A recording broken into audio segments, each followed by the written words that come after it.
Alright, hey guys, old blue cord back. We're working on the Subaru today, one of my favorite cars. My favorite. Yeah. So, what happened here is we had trouble with like a weird sound on the highway, kind of a bassy thumping noise. Almost like a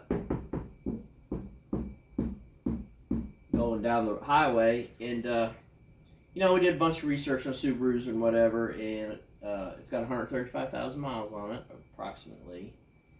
And the front wheel hub bearings have never been replaced, so I bought front wheel hub bearings, and I replaced the other side, and I didn't see any problems.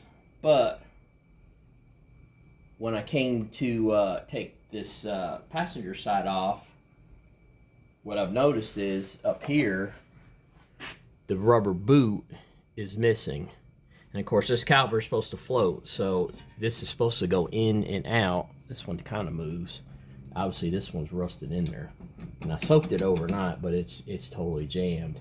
So what's happening is the caliper is not being able to float back and forth like it should. What I'm gonna do, well, what I did is I just went ahead and I kind of lucked out.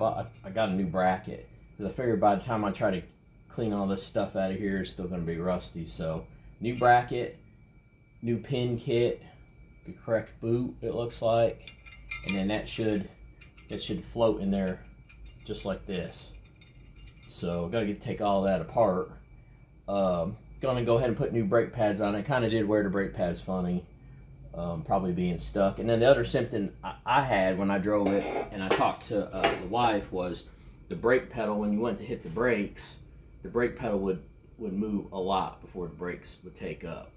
And she didn't really have a problem with that. She said it was pretty normal, but for me, it just felt strange. So that might have been a key that maybe it's more of a brake issue than an actual hub issue.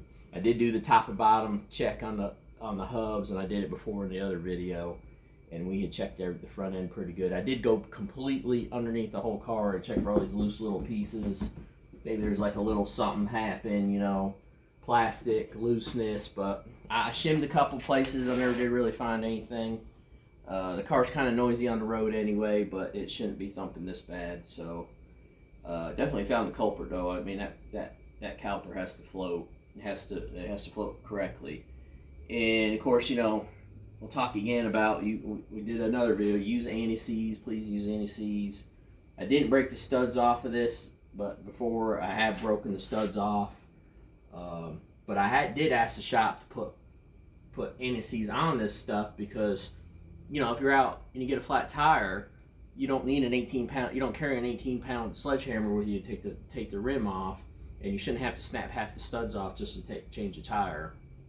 I got lucky this time. Everything seemed to come off pretty good. I did buy new made in America studs, but I don't. This hub comes with new studs, and I got a Timken bearing. So should be okay with that, but please use anti-seize, please, please, please. I cleaned the rim up, got all the rust out of there, cleaned the rotor. So all these surfaces need to be clean and nice so nothing sticks.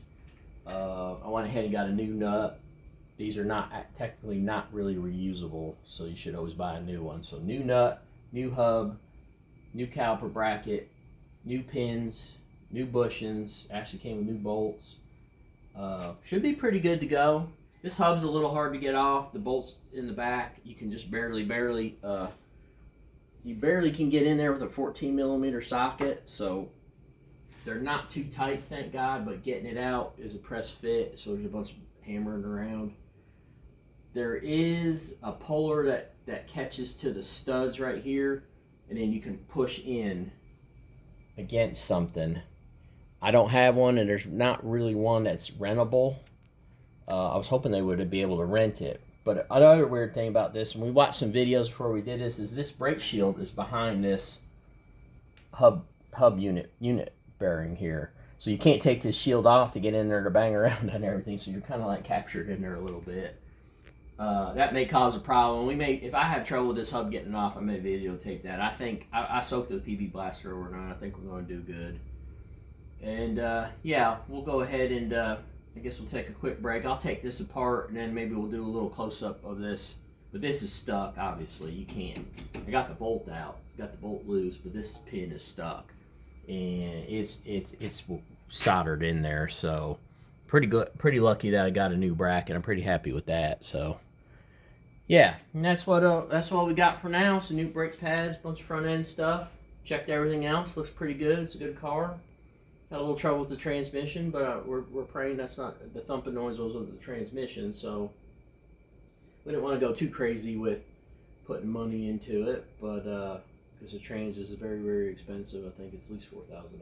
So yeah, that's all I got for right now. We'll go ahead and pause it there, and then if anything else develops, we'll holler at you.